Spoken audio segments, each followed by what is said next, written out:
Hello दोस्तों नमस्कार। मैं आप सभी का शिक्षाविद रविंद्र चैनल पर तहे दिल से स्वागत करता हूं। और ये वीडियो है आपके लिए वायुमंडल। देखो, आपने मेरी सारी वीडियो पहले देखी होंगी, लेकिन क्वालिटी से पिटी है, क्वांटिटी से नहीं। मतलब मसाला जो हो ना उसके अंदर वो भरपूर मात्रा में मिल रहा है। मैं कहने का मतलब ये देसी भाषा में। तो मैं फिर यही कहूँगा, देखो वैकेंसी दिल्ली पुलिस की आ चुकी हैं और जो पढ़ना अभी आपके पास पूरा टाइम है। ऐसा नहीं है कि आप कि वैसे ही ऊपर से पढ़ लिया। एग्जाम का कुछ नहीं पता होता। एसएससी का पैटर्न है, कहीं से भी कितनी गहराई से क्वेश्चन पूछ सकता है। तो मैं तो यही कहूँगा कि एक एक टॉपिक को हटाते चले जाओ जड़ से, ठीक है। ज़्यादा टाइम ना लेते हुए शुरू करता हूँ। टॉपिक का नाम है वायुमंडल। चल रही वीडियो? टॉपिक का नाम है वायुमंडल, ठीक है जी। थोड़ा ध्यान रखिए, चलो ठीक है जी। वायुमंडल बहुत पढ़ा होगा आपने भी, अलग ही अंदाज मिलेगा भाई को पढ़ाने का, ठीक है जी। देखो, वायुमंडल में जो गैस पाई जाती है पहले तो उनको देख लेते हैं, ठीक है जी। नाइट्रोजन, ठीक है। उसके बाद मैं बात करूं आपसे, नाइट्रोजन के बाद है आपकी ऑक्सीजन। ऑक्सीजन के बाद मैं बात करूं आपसे आर्गन, ठीक है जी। उसके बाद CO2, ठीक है जी, ठीक है। अब इनकी देख लो, इनकी मतलब इनकी जो परसेंटेज है वो कितनी है वायुमंडल में। थोड़ी देखो, सुनो, मैं गारंटी दे रहा हूँ, एक बार पूरा वीडियो देख लिया ना, दावा दे रहा हूँ इस बात का, अगर आप खुद ना कह दो वाह भाई, तो पढ़ाने छोड़ दूँ कल से। जिस टॉपिक पर पढ़ा रहा हूँ दम लगा कर पढ़ा रहा हूँ, ठीक है। ये 4 चीज़ें, ठीक है जी। अब मैं इनमें आपको बताता हूँ, मतलब कि डिटेल में बताऊँगा पूरा। मैं आपसे बात करूँ, देखो जैसे आपने देखा होगा वायुमंडल का मतलब क्या है।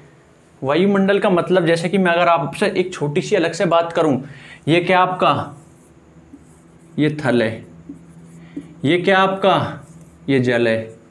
मतलब जलमंडल, थलमंडल और तीसरा मंडल वायुमंडल।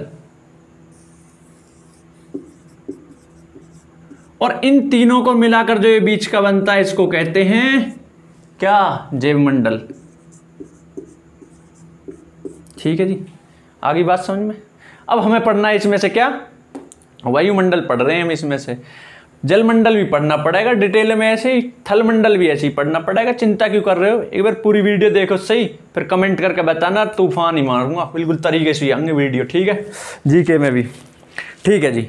अब देखो आगे, नाइट्रोजन है वो 78.08%। कोई दिक्कत नहीं है, 7% वो उस बुक में दे रखी होगी। लेकिन मैं अगर बात करूं आपसे, ये जो मैं आपको डाटा बता रहा हूं, ये माध्यमिक शिक्षा बोर्ड के अकॉर्डिंग ही बता रहा हूं, तरीके से, कोई ऐसी फैक्ट नहीं है, आंख मीच के याद रखिए इन फैक्टर ने, ठीक है जी। उसके बाद मैं आपसे बात करूं ऑक्सीजन।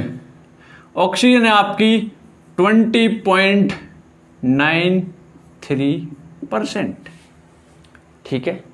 उसके बाद मैं बात करूं आर्गन, तो आर्गन है आपकी 0.93%,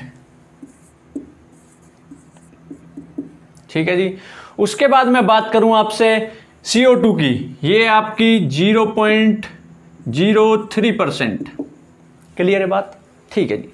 अब मैं आपसे बात करूं, देखो क्वेश्चन कभी कभी ऐसे बन जाता है कि नाइट्रोजन और ऑक्सीजन का जो योग है, यानी कि इन दोनों को मिलाकर कितनी परसेंट है, ये है आपकी 99%। क्वेश्चन जैसे जैसे बनेगा ऐसे ऐसे ही चलेंगे तरीके से, ठीक है जी।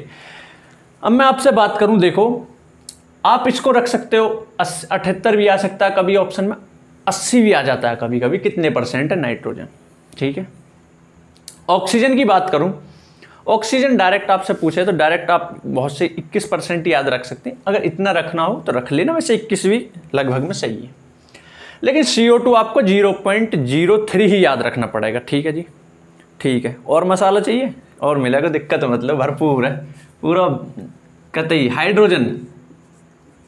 हाइड्रोजन की अगर मैं बात करूं, ये है 0.0005%, ठीक है जी। वायुमंडल चल रहा है, कुछ और मत समझ लेना।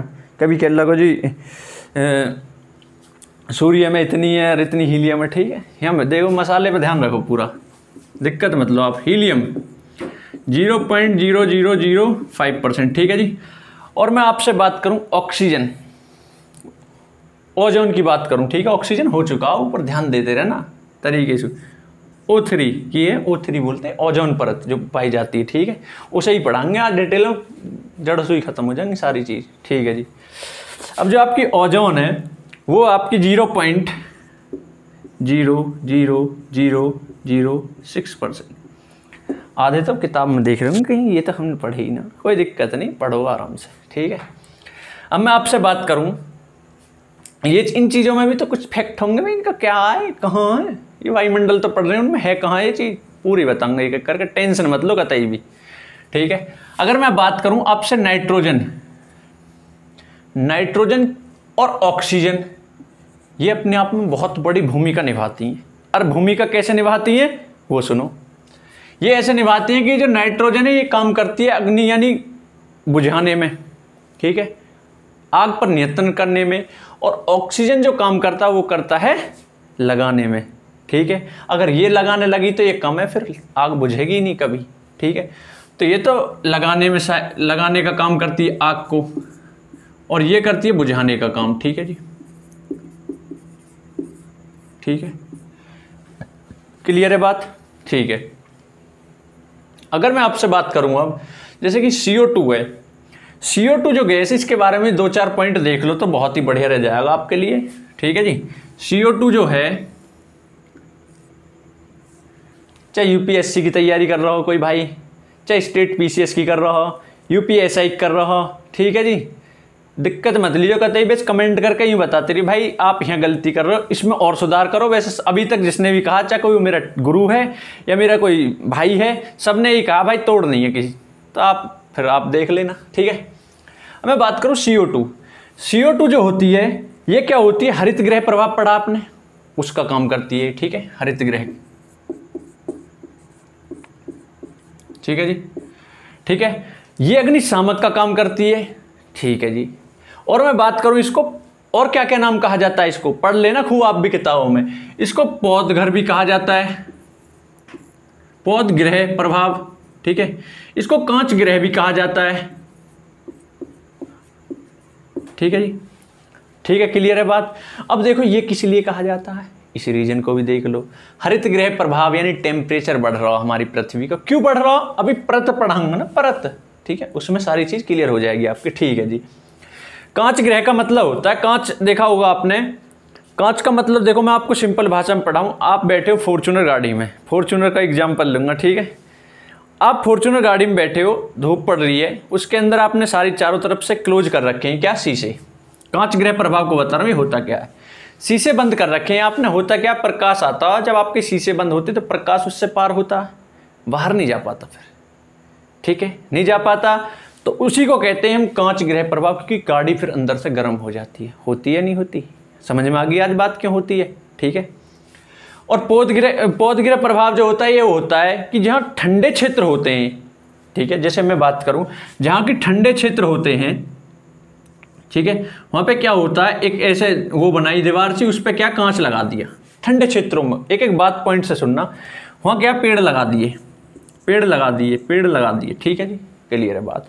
उसमें फिर होता क्या है जी, होता ये जब इन्हें ठंडा क्षेत्र लेकिन इनको गर्मी चाहिए तो ऊपर कांच लगा देते हैं, प्रकाश आता है अंदर गर्मी बना देता है, क्लियर है बात, बिल्कुल उतर गई होगी दिल और दिमाग में, ठीक है जी। अब मैं बात करूं आपसे हरित गृह प्रभाव। हरित गृह प्रभाव क्या होता है, जब हमारे वायुमंडल में जो होता है CF यानी कि जो CO2 गैस है ना, CO2 जो गैस है ये इतनी भारी होती है ये कि आपके जो क्षोभमंडल में ही पाई जाती है, ठीक है, अभी मंडल ही पढ़ाने वाला हूँ, ये उसमें पाई जाती है, ठीक है। और मैं बात करूं आपसे ये अक्रिय गैस है, ठीक है, ये आर्गन जो 0.93% ही पाई जाती है, ठीक है। हाइड्रोजन और हीलियम की बात करूं वायुमंडल में पाई जाती है, पूरा डिटेल से बताऊंगा अब आपको, ठीक है। ओजोन भाई देखो कोई भी आता पढ़ाने पहले परत ऐसे लाइन खींच दीजिए, पढ़ाना शुरू, ये कौन से, पहले इनको भी देख लो ना एक बार, ठीक है, अब पता लगेगा ये गैस पाई जाती है, कौन सी परत में कौन सी पाई जाती है ये बताऊंगा आप, ठीक है। अब देखो, देखना यहाँ तक दिख रहा, ठीक है जी।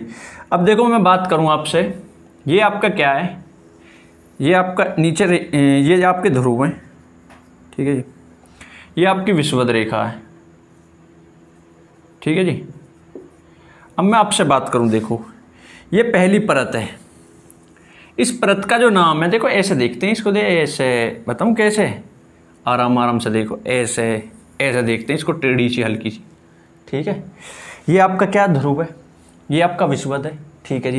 यहाँ पे जिसकी ऊंचाई होती है क्षोभ मंडल बोलते हैं इसको, दिख रहा नहीं, यूँ देख लीजिए बस, क्षोभ मंडल इसको बोलते हैं, क्षोभ मंडल। इंग्लिश में कहते हैं इसको ट्रोपो स्फीयर, ठीक है जी। आराम से इसलिए पढ़ा रहा हूँ क्योंकि दिल में ना उतरे, दिमाग में उतर जा, ठीक है। दिल में तो उतारने की कोशिश पूरी रहेगी, ठीक है जी, ठीक है। क्षोभ मंडल ट्रोपोस्फीयर, ठीक है जी। ये ध्रुवों पर जो इसकी ऊंचाई होती है वो होती है 8 किलोमीटर, ठीक है जी। और जो इसकी ऊंचाई होती है ना विषुवत रेखा पर, वो होती है 18 किलोमीटर। क्लियर है बात, एक एक पॉइंट क्लियर है, दिक्कत टेंशन ही मत लो। और मैं बात करूं इसके बाद होता है समताप मंडल, ठीक है जी।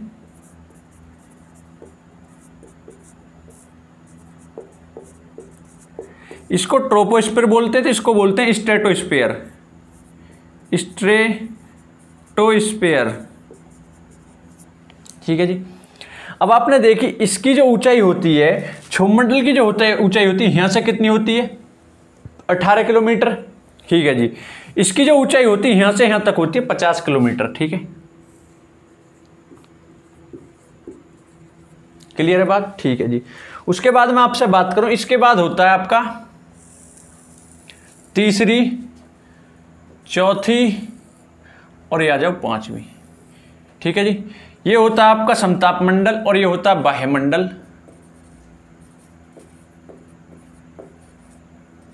ठीक है जी। ये होता है आपका आयन मंडल,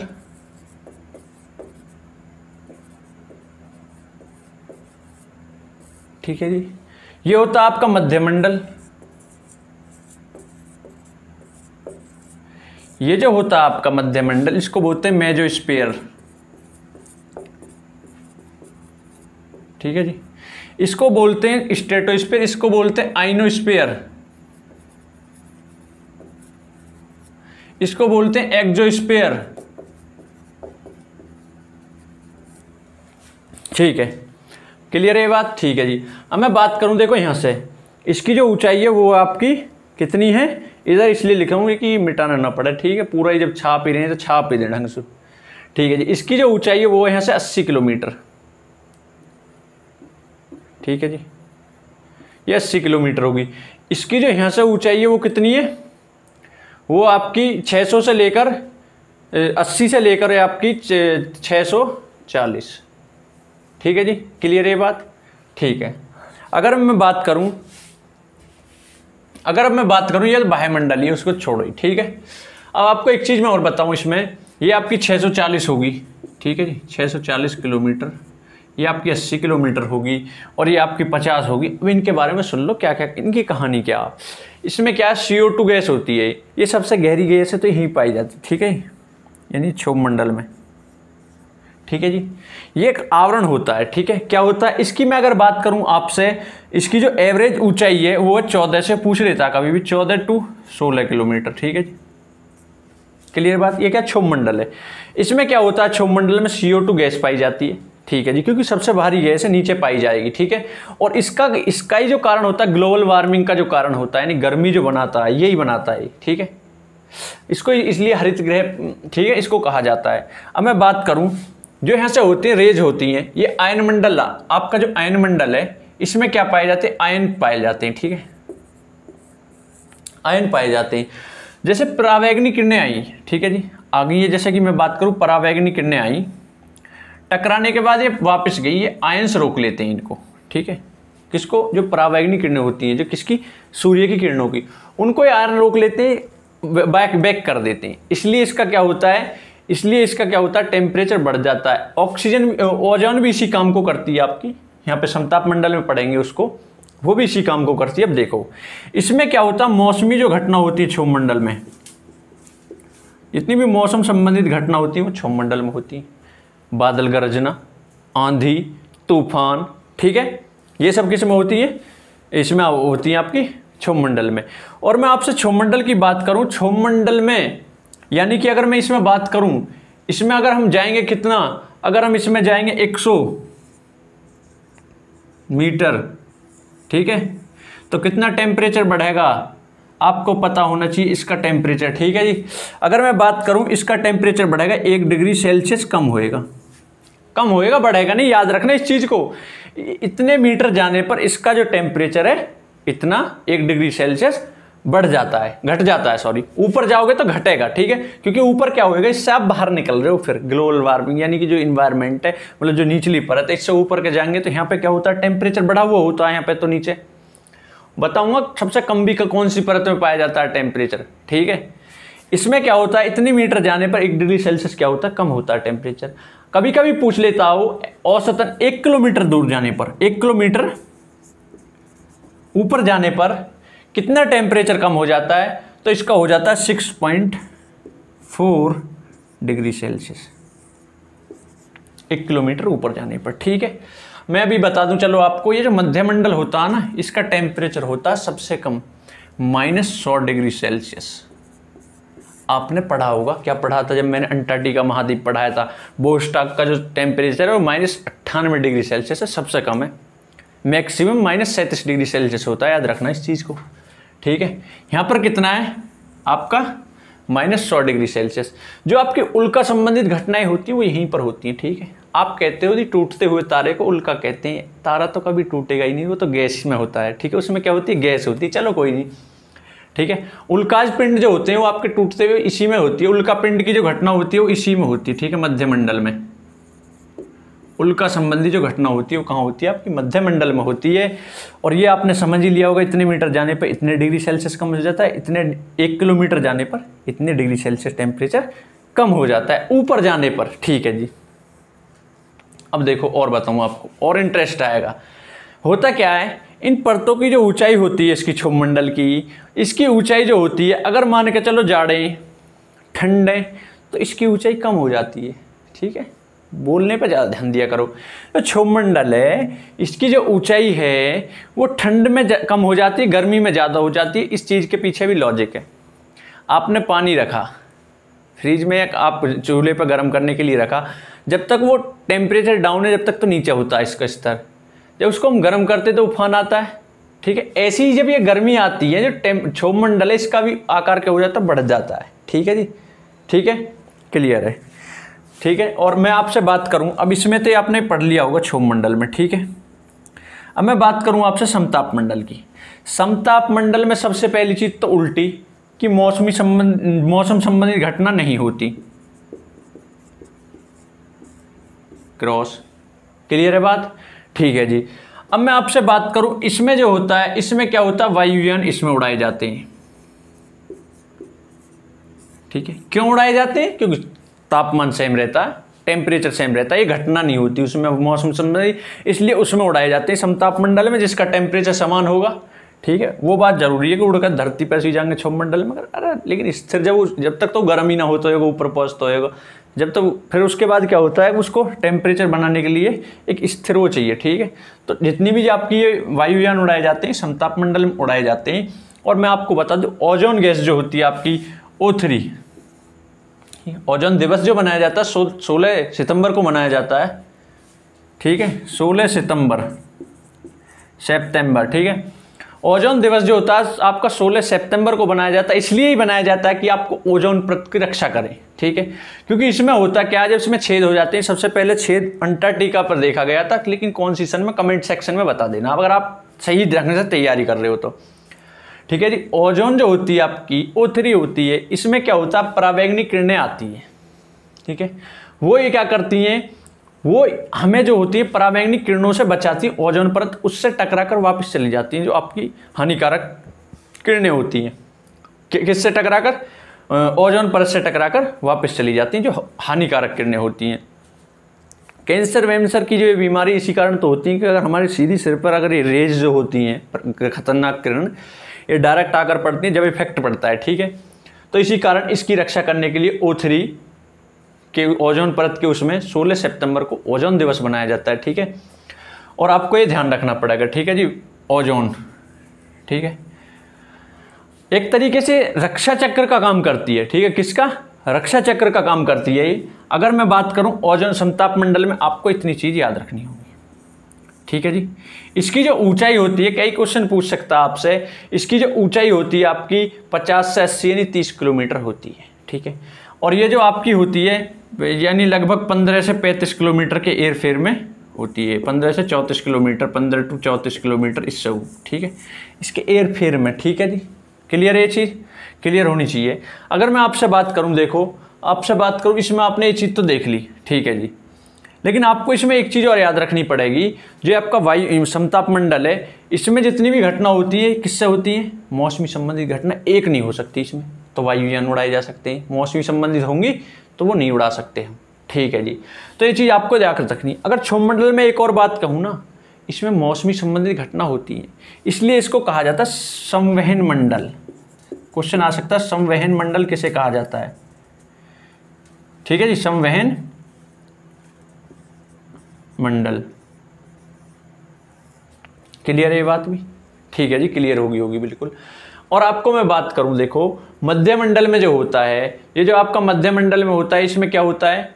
इसमें होता है आपका उल्का संबंधी जो घटनाएं होती हैं वो मध्य मंडल में होती है। मध्य मंडल की जो ऊंचाई होती है आपको याद रखनी पड़ेगी, इसकी ऊंचाई 50 तक 50 से 80 होती है, ठीक है, 50 से 80 होती है आपकी मध्य मंडल की ऊंचाई। ये यहाँ से लेकर यहाँ तक मध्य है, और मध्य मैंने ही लिख दिया, ठीक है जी।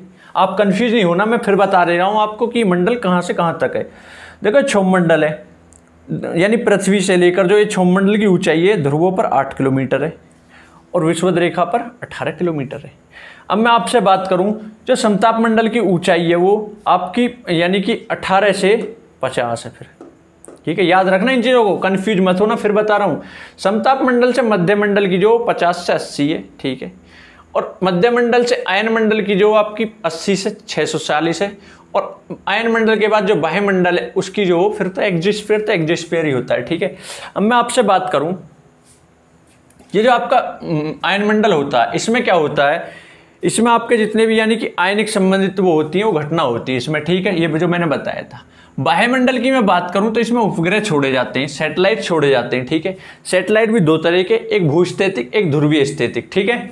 एक भूस्थितिक छोड़ा जाता है, जैसे ऐसे ही तो हो सैटेलाइट, कैसे हो मैं पता भी नहीं, ठीक है जी, ऐसे ही तो हूँ।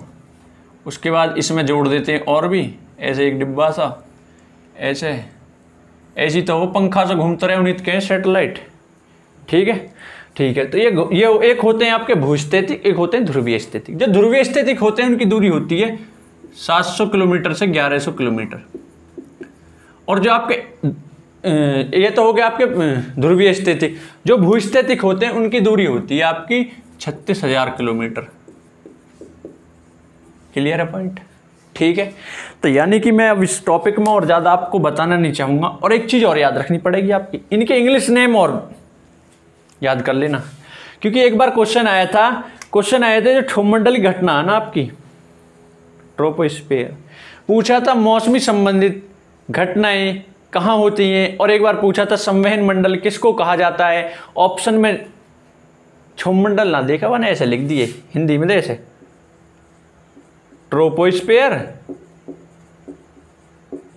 स्ट्रेटोस्फीयर, ठीक है, ऐसे हिंदी में लिख दिए, आधे तो ही बाहर हो गए। तो मैं फिर कह रहा हूँ एक एक चीज़ को ये मत सोचो कि इंग्लिश में, तो इंग्लिश तो हमारे पेपर में नहीं आती, तो इंग्लिश का यूज नहीं है, अरे इतना तो आ सकता है, ठीक है जी। तो मैं ये उम्मीद करता हूँ आप सभी से कि टॉपिक बिल्कुल अच्छा लगा होगा। और देखो आप अगर कमेंट करके बताओगे तो इस कोई भी टॉपिक है मैं उसके मामले में और मसाला दे सकता हूँ, इतना दे सकता हूँ कि जितनी आप उम्मीद नहीं कर सकते। और इसलिए नहीं बताता ज़्यादा कि आप देखते देखते सोचते हो कि बाहर चले जाते हो, कोमा में चले जाते हैं आधे। तो मैं यही कहूँगा, आप कमेंट करके ज़रूर बताना वीडियो कैसी लगी, ठीक है दोस्तों। और लाइक शेयर, पता नहीं शेयर क्यों नहीं करते हो आप, एक सब्सक्राइब करके एक जने को ही आप शेयर कर दो, फिर वो अपन, तो यही है, ठीक है, वो मेरी वीडियो देखेगा, करेगा, अच्छी लगेगी तो, और पता नहीं क्यों नहीं करते, ठीक है। नमस्कार दोस्तों।